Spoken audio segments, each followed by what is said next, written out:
I think for the very first Farmers' Day that we've organized as African Farming, first we had a great turnout of attendees, which obviously tells you that people are hungry for information. What I've heard from the farmers is that there isn't much of these events that are happening in the province. So I think it's highly welcomed. The turnout was great, and people are quite happy to be part of this event.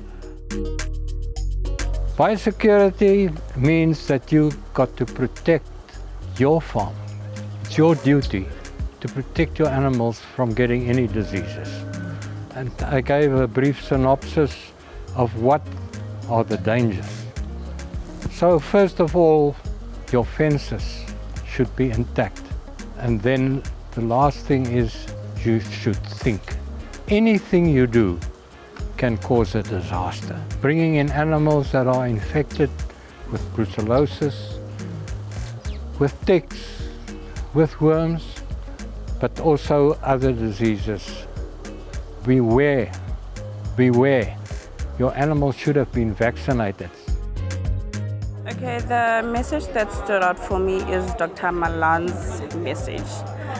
Because since we started, that is the one thing that has been instilled in me, that, you know what, even from buying our goats, we had to ask, are they vaccinated? What have they been vaccinated against? And also bringing them to our farm, we also had to do those things for a certain number of time. That is important for me, because I think for the success of the business, those are the things that you should look out for. Because as they explained inside, that one death is a crisis, so that is not what we want as a farmer. We want to make money. That is the main aim, actually. Many of emerging farmers in the province, they're still practicing inbreeding, and we encourage them to practice livestock improvements. We want them to do away with inbreeding, and then we want them to buy quality bulls, introduce quality bulls that it is already tested for fertility, tested for trichomoniasis, fibrosis, and make sure that that bull is in good health, and introduce to our herd and practice livestock improvements.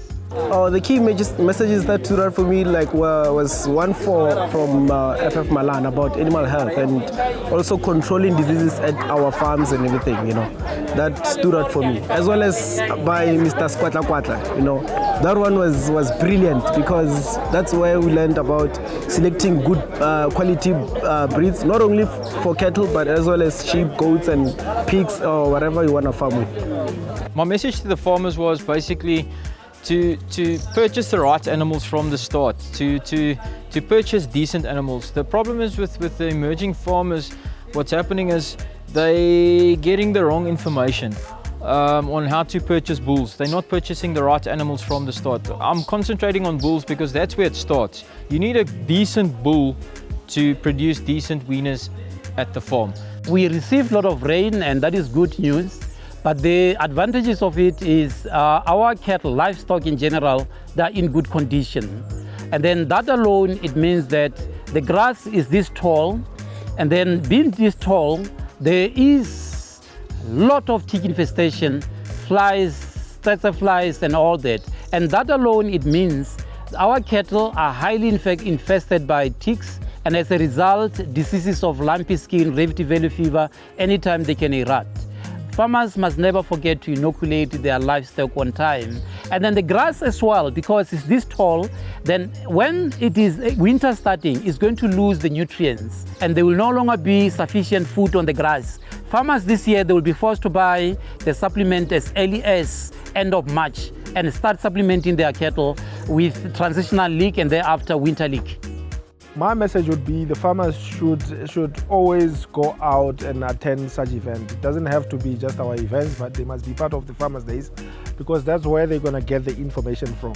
So I would encourage the farmers to also take it out from here and make contact with the presenters that were here, even other contacts in the industry that can help with information. So they must always be on the lookout for new information.